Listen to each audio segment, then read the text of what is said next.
बड़ौदा को अमृतसरी कुलचे का स्वाद इसी जगह ने चखाया है। True story.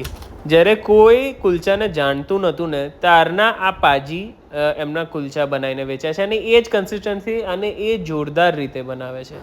હું જોરદાર કેમ કહીશ, કેમ કે તમે અમને કોઈ બી કુલચા ખાશો ફૂલ્લી સ્ટફડ હશે અને એવી રીતે નહીં હોય કે તમને મેદો ખાવામાં આવે છે. તમને ફૂલ તમારા સ્ટફિંગથી ભરેલું હશે ને મેદો જસ્ટ એનું ટોપ પરફેક્ટ ક્રિસ્પ લેયર હશે. જ્યારે બીજી જગ્યાએ જશો ને તો તમને છોલે એકદમ પાણી જેવા બનાવશે, પણ તમે ઇવન અમને છોલે ખાશો યાર પ્યોર ગ્રેવી બનાવે છે, પ્યોર ગ્રેવી. અને એમની જે આ ડુંગળી અને આંબલીની જે ચટણી છે એની સાથે તમે થોડું છોલે લો, થોડું બટરમાં ડિપ્ટ કરો તમારો કુલચો અને પછી એની ઉપર એ ડુંગળીની ચટણી લો. અરે યાર શું પરફેક્ટ એક કોરિયો બને જે આપણે કહીએ ને, એકદમ તમને મજા આવી જશે. હું ડેફિનેટલી કહીશ આ જગ્યાએ વિઝિટ કરો.